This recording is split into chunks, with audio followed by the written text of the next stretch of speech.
क्या लोकसभा स्पीकर के चैंबर में वाकई में महाभारत होने वाली थी? क्या कांग्रेस सांसदों ने स्पीकर को गालियां दी? क्या देश के प्रधानमंत्री को धमकी दी गई? संसद के गलियारों से निकली ये कहानी अब देश की राजनीति के केंद्र में है। आरोप गंभीर हैं, बयान और भी गंभीर हैं और दांव पर है संसद की गरिमा।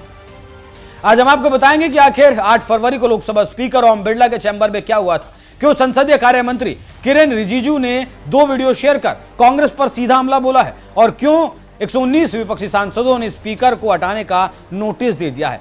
कहानी शुरू होती है 8 फरवरी से। संसदीय कार्य मंत्री किरेन रिजिजू ने अपने एक्स हैंडल पर 2 वीडियो पोस्ट किए। पहले वीडियो में हंगामे का माहौल दिखता है, दूसरे वीडियो में रिजिजू खुद सामने आकर कांग्रेस पर बेहद गंभीर आरोप लगाते हैं।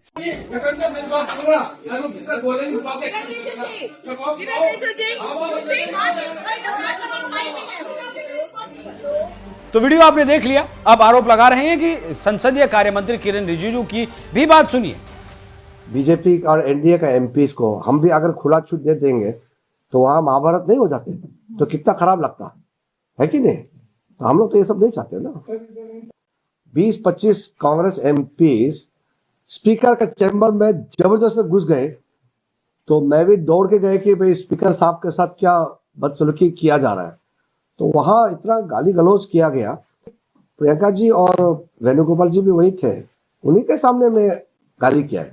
वेणुगोपाल जी और प्रियंका गांधी जी ने गाली नहीं दिया, उनके मौजूदगी में कांग्रेस एमपीस लोग ने बहुत गाली दिया और कहा कि प्रधानमंत्री, देश का प्रधानमंत्री का हम लोग क्या करता है आप लोग देखो, प्रधानमंत्री जब आएंगे सदन में उसके साथ क्या करता है आप लोग देख लो, ऐसे दिया है। ऐसे बात करने का बाद वो रिकॉर्ड भी हुआ है उसका जो घटना है। हम तो इसको कहना नहीं चाहते थे, लेकिन अब कांग्रेस बार बार झूठ बात बोल रहे हैं तो हम लोग इसलिए बताया कि हम लोग ने कितना संयम के साथ काम किया है। तो सुन लिया आपने क्या कह रहे हैं रिजिजू। 20-25 सांसद, कांग्रेस सांसद जबरदस्ती स्पीकर के चैंबर में घुसते हैं। उन्होंने बिरला को गालियां दी, बदतमीजी की और यहां तक कि प्रधानमंत्री नरेंद्र मोदी को भी धमकी दी। रिजिजू कहते हैं कि यह वीडियो अवैध तरीके से कांग्रेस के एक सांसद ने रिकॉर्ड किया, यानी आरोप सिर्फ हंगामे का नहीं है बल्कि संसदीय नियमों के उल्लंघन का भी है।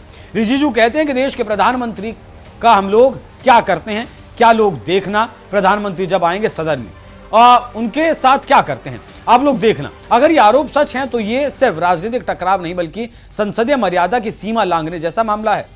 आपको जानकारी देते चलें कि दूसरे वीडियो में रिजिजू ने एक और बड़ा बयान दिया।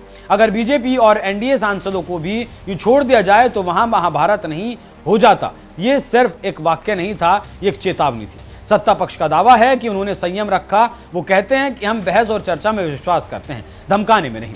रिजिजू ने यहां तक कहा कि कांग्रेस की तरह बर्ताव करना उनकी पार्टी की संस्कृति नहीं है। उन्होंने राहुल गांधी पर भी सीधा निशाना साधते हुए कहा कि राहुल गांधी सुधरेंगे इसकी बहुत ज्यादा उम्मीद नहीं है, लेकिन मैं संसदीय कार्य मंत्री हूं, वो नेता विपक्ष हैं। उम्मीद नहीं होती हुए भी मैं आशा करता हूं कि वो सुधर जाएं। ये बयान सिर्फ व्यक्तिगत टिप्पणी नहीं बल्कि सत्ता बनाम विपक्ष की लड़ाई का प्रतीक बन गया है। जानकारी देते चलें कि कांग्रेस की अगुवाई में 119 विपक्षी सांसदों ने लोकसभा स्पीकर ओम बिरला को उनके पद से हटाने का नोटिस दिया। मतलब एक तरफ सत्ता पक्ष आरोप लगा रहा है कि कांग्रेस ने मर्यादा तोड़ी और दूसरी तरफ विपक्ष कह रहा है कि स्पीकर निष्पक्ष नहीं है। स्पीकर ओम बिरला ने इस प्रस्ताव पर चर्चा के दौरान खुद को कार्रवाई से दूर रखा है ताकि निष्पक्षता पर सवाल ना उठे। लेकिन सवाल यह है कि क्या यह सिर्फ एक प्रक्रियात्मक लड़ाई है या संसद के भीतर भरोसे का संकट गहराता जा रहा है। कुल मिलाकर यह विवाद सिर्फ वीडियो का नहीं, ये संसद की मर्यादा, लोकतांत्रिक परंपरा और राजनीतिक धैर्य की परीक्षा है। अगर 20-25 सांसद वाकई जबरदस्ती स्पीकर के चैंबर में घुसे तो ये गंभीर है। अगर प्रधानमंत्री को धमकी दी गई तो ये और भी ज्यादा गंभीर है। लेकिन अगर विपक्ष को लगता है कि उनकी आवाज दबाई जा रही है तो वो भी लोकतंत्र के लिए खतरे की घंटी है। संसद बहस का मंच है, लेकिन जब बहस की जगह आरोप प्रत्यारोप ले लेते हैं और एक दूसरे पर व्यक्तिगत टिप्पणी करते हैं, अब देखना होगा कि दोनों पक्ष क्या जनता के पैसे पर ऐश करते हैं या जनता के मुद्दों पर उन सार्थक बहस करते हैं।